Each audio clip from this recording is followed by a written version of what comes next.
Welcome everyone, my name is Warren Bishop. We're going to do a quick video in regards to the firmware update on the new Nanlite 15X and the 30X. It's very easy, it's very straightforward, and let's just go ahead and jump right into it. What you'll do is you'll download the firmware. The firmware is not completely ready to release on their website. Alright everyone, so they did actually post the firmware. They posted it, in my opinion, in a kind of a weird spot. I'll show you where they posted it and where I think it should be.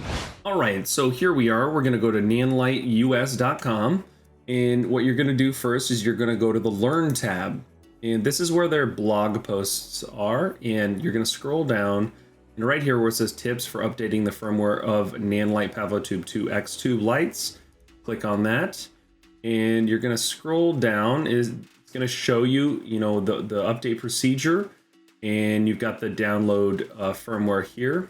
For the 15, 30, and the 60. I'm going to show you exactly where I think it should be, in my opinion. It should be under support, downloads. Right here is where your download should be. Very simple. People tend to want to go to a support page and not specifically, a blog post to go read about it. Sometimes all they want is the firmware. And then once they get to the firmware, there you should have your instructions. But that's my opinion. Tell me what your thoughts are in the comment section. So what you'll do is once you download them, you're going to make sure that you have a 32 gigabyte or smaller USB-C thumb drive. It must be less than 32 gigabytes, otherwise it will not work. Also, you do need to make sure that you're not using any types of adapters or external connectors, like a standard USB to a USB-C connector. You need to make sure that it is USB-C natively. So once you've downloaded it, what you're going to do is you're going to make sure that you format your drive. So you're going to format the unit. You want to make sure that you select that to be FAT32, and then you're going to select Start. I am, of course, using this on a Windows machine, so it'll be a little different if you're using this on a Mac. Then you're going to select yes. It's going to format complete to take the download files, which we've got right here. And we're going to take the appropriate one. So right now I've got the 4-foot tube in front of me. I'm going to drag that unit over to the USB device. And once that's downloaded there, we're going to eject the drive. You always want to make sure that you have good practices with ejecting drives, just to make sure that you do not corrupt your data. And once we're done with that, we're going to move over to the tube and do the update process. All right, so for this next portion of the updating process, we're going to need, of course, the USB-C stick, which I've got right here. And in this case, I'm using a SanDisk USB-C connector. And this is less than 32 gigabytes, as seen on the back of this USB-C connector.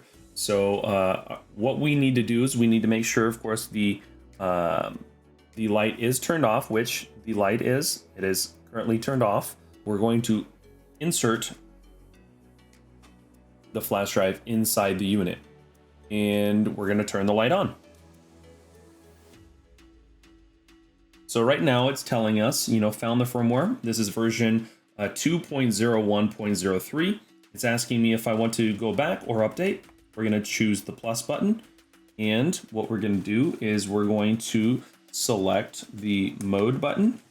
And that is going to update this as well. It is currently updating it right now. So what I'm going to do now is we're going to double check and make sure that this can be found on the application.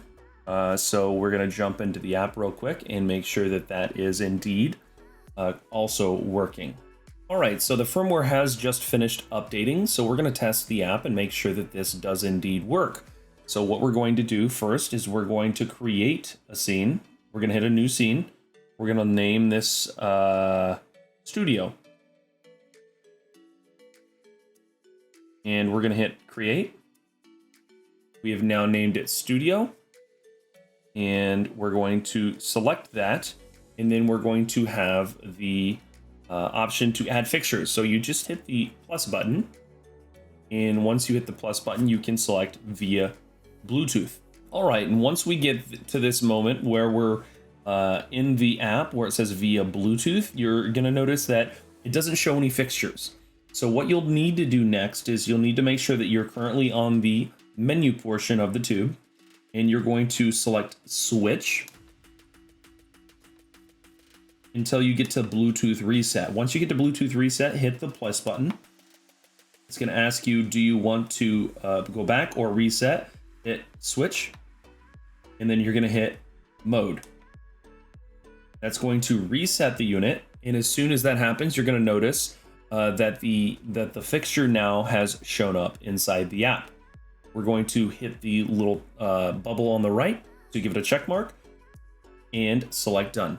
All right, you can see that it has successfully connected, and we're going to select the fixture.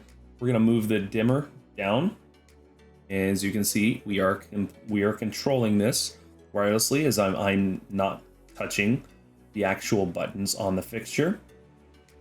I can also select all the different types of modes. We got the CCT mode, HSI mode. Let's go ahead and do that. We got the effects, pixel, and preset in green magenta.